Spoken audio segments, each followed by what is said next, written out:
CSPDCL यानी कि Chhattisgarh state power generation company limited ने अप्रेंटिसशिप प्रशिक्षण के लिए विज्ञापन जारी किया है। ये विज्ञापन 3/1/2023 की डेट पर जारी किया गया है और इसे जारी किया है कार्यालय मुख्य अभियंता प्रशिक्षण विद्युत उत्पादन प्रशिक्षण संस्थान कोरबा पूर्व ने।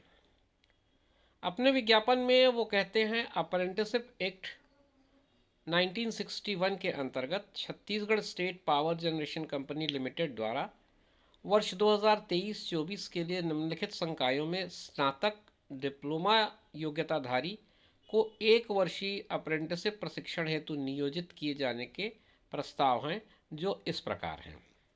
तो मतलब उन लोगों के लिए जिन लोगों ने ग्रेजुएशन किया हुआ है या फिर जिन लोगों ने डिप्लोमा किया हुआ है, ऐसे युवाओं के लिए ये मौका है कि वो अप्रेंटिसशिप ट्रेनिंग ज्वाइन कर सकते हैं और उसके लिए क्या क्या चीज़ें ज़रूरी हैं और किन किन ब्रांचेस में सीट्स हैं, ये हम समझते हैं। सबसे पहले बात करें सब्जेक्ट्स की। सिविल इंजीनियरिंग में 6 सीट्स हैं, मैकेनिकल इंजीनियरिंग में 30 सीट्स हैं, इलेक्ट्रिकल में 25 सीट्स हैं, इलेक्ट्रॉनिक्स टेलीकम्युनिकेशन CS और IT में 6 सीट्स हैं। तो इस तरह से कुल 67 प्रशिक्षकों की ज़रूरत है, यानी कि 67 सीट्स हैं जहां पर आप डिफरेंट ब्रांचेस के बेसिस पे अप्लाई कर सकते हैं। इन सभी के लिए अर्हंकारी शैक्षणिक योग्यता जो है, मतलब डिज़ायर्ड जो एजुकेशनल क्वालिफिकेशन है, वो है कि ग्रेजुएशन होना चाहिए आपको एक रेपुटेड एंड रिकॉग्नाइज्ड इंस्टीट्यूट से, मान्यता प्राप्त संस्थान विश्वविद्यालय से संबंधित संकाय में, यानी कि जैसे सिविल में आपकी 6 सीट्स हैं तो आपको सिविल का ग्रेजुएशन कंप्लीट किया हुआ होना चाहिए और उसी तरह से जो कंसर्निंग ब्रांचेस हैं उसके बेसिस पर आपकी पोस्टिंग या आपकी जो ट्रेनिंग है वो होनी है। इंजीनियरिंग या टेक्नोलॉजी में आपको ग्रेजुएशन कंप्लीट किया होना चाहिए कंसर्निंग सब्जेक्ट्स में। इसमें आपको प्रशिक्षु वृत्ति यानी कि स्टाइपेंड मिलेगा 9,000 रुपये प्रति माह। 1 साल का ट्रेनिंग है, 9,000 रुपये प्रति माह आपको स्टाइपेंड्स इसमें मिलेंगे।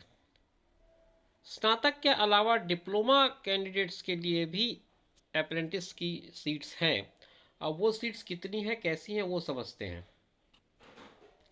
सबसे पहले इस पर बात करें डिप्लोमा की, तो डिप्लोमा में भी ऑलमोस्ट वही नंबर्स मुझे दिख रहे हैं। सिविल इंजीनियरिंग पे 6 हैं, मैकेनिकल में 30 हैं, इलेक्ट्रिकल में 25 और इलेक्ट्रॉनिक्स टेलीकम्युनिकेशन CS और IT में 6 सीट्स हैं। ऑलमोस्ट का कहूँ वही नंबर्स हैं जो नंबर्स मैंने आपको ग्रेजुएशंस के कैंडिडेट्स के लिए बताया, ग्रेजुएट कैंडिडेट्स के लिए बताया, वही नंबर्स वही डाटा आपको डिप्लोमा में मिल रहा है। इसमें आपको राज्य के तकनीकी बोर्ड या मान्यता प्राप्त संस्थान से संबंधित संकाय में डिप्लोमा होना ज़रूरी है और आपको जो स्टाइपेंड्स मिल रहे हैं वो 8,000 रुपये पर मंथ का मिलेगा। तो ये दो मैंने आपको बताया। सबसे पहले मैंने ग्रेजुएट इंजीनियर्स के लिए बताया, फिर डिप्लोमा होल्डर्स के लिए बताया। अब जो नॉर्मल ग्रेजुएट हैं, जनरल ग्रेजुएट्स हैं, उनके लिए भी 30 सीट्स हैं जो अप्रेंटिस ट्रेनिंग के लिए आ सकते हैं। इनमें बैचलर ऑफ साइंस है, बैचलर ऑफ कंप्यूटर एप्लीकेशन है, बैचलर ऑफ बिजनेस एडमिनिस्ट्रेशन, मतलब BBA BCA एंड BSc, ये 3 तरह के ग्रेजुएट्स इसमें अप्लाई कर सकते हैं। इसमें 30 सीट्स हैं। मान्यता प्राप्त संस्थान से या विश्वविद्यालय से आपको ग्रेजुएशन होना चाहिए। 9,000 रुपये प्रति माह आपको प्रशिक्षुवृत्ति यानी कि स्टाइपेंड मिलेगा। तो ये 3 अलग अलग कैटेगरी में अलग अलग पोस्ट थे। अब इस पर कुछ और निर्देश हैं, वो मैं आपके लिए पढ़ देता हूँ, जो अगर आपके काम का हो तो आप उसे ध्यानपूर्वक देख सकते हैं। ये कहता है उपरोक्त शैक्षणिक योग्यता धारकों से प्रशिक्षण हेतु आवेदन पत्र आमंत्रित किए जाते हैं। इसमें चयन प्रक्रिया होगी। पात्र उम्मीदवारों का चयन अर्हता परीक्षाओं के प्राप्त अंकों एवं साक्षात्कार में प्राप्त अंकों के आधार पर किया जाएगा। मतलब आपके जो मार्क्स है मेरिट बेसिस पे बनेंगे, मेरिट लिस्ट जो बनेगी वो मेरिट बेसिस पे बनेगी, साथ में आपका इंटरव्यू का मार्क्स भी उस पर ऐड कर दिया जाएगा। सामान्य संकाय यानी कि BSc BBA BCA के उम्मीदवार अपना रजिस्ट्रेशन NATS पे न होने की स्थिति में भी ऑफलाइन आवेदन बिना NATS रजिस्ट्रेशन नंबर के कर सकते हैं। मेरिट लिस्ट जारी होने के बाद अभ्यर्थियों को NATS रजिस्ट्रेशन हेतु सूचित कर दिया जाएगा। ये ट्रेनिंग 1 साल के लिए होगी और किसी तरह का रोजगार के लिए आप इस पर क्लेम नहीं कर सकते। उम्मीदवारों को कार्य का अनुभव 1 वर्ष या अधिक है अथवा इस प्रकार का किसी अन्य संस्था से प्रशिक्षण कर रहे हैं, कर चुके हैं, तो फिर वो चयन के लिए पात्र नहीं होंगे। ये बात भी इस पे कही गई है।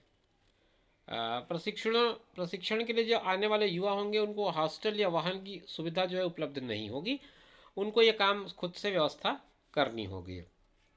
जब आप आवेदन करेंगे तो आपको इन चीज़ों का, इन डॉक्यूमेंट्स का एक साथ एक एग्जाई बना करके अटैच करना होगा। एक तो फॉर्मेट है, फॉर्मेट में आप एप्लीकेशन सबमिट करेंगे, एक एफिडेविट देंगे, 10th 12th की मार्कशीट की फ़ोटोकॉपी लगाएंगे, ग्रेजुएशन या डिप्लोमा की मार्कशीट की फ़ोटोकॉपी लगाएंगे, और अगर आप कैटेगरी से बिलोंग करते हैं तो कैटेगरी का सर्टिफिकेट्स लगाएंगे, और स्थायी निवास प्रमाण पत्र की छायाप्रति, ये चीज़ें लगेंगी आपको। आधार कार्ड की छायाप्रति और NATS का रजिस्ट्रेशन लेटर, इतनी चीज़ें आपको उस पर लगानी है।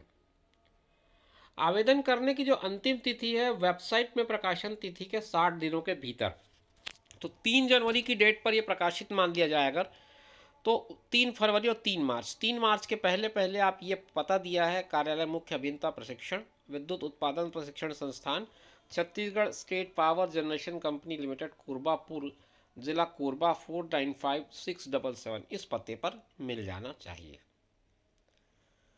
तो दोस्तों, उम्मीद करता हूँ आपको ये जानकारी स्पष्ट तरह से समझ में आ गई होगी, कहीं कोई कन्फ्यूज़न के चांसेस नहीं हैं।